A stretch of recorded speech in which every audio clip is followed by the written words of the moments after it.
To listen to the complete audiobook for free, check Amazon Audible. Link can be found in the description or the first comment. Men did not much concern themselves with such a frivolous art as seduction.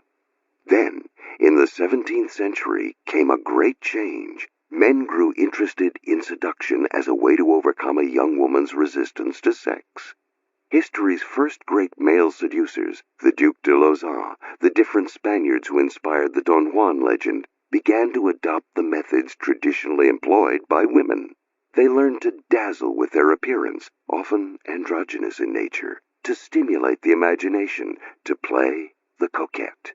They also added a new masculine element to the game, seductive language, for they had discovered a woman's weakness for soft words.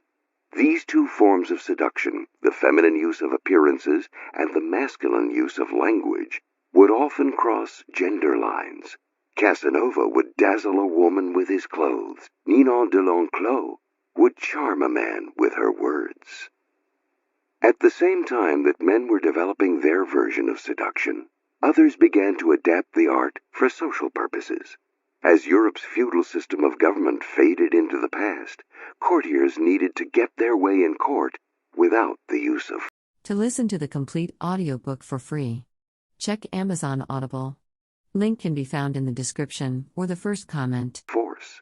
They learned the power to be gained by seducing their superiors and competitors through psychological games, soft words, a little coquetry.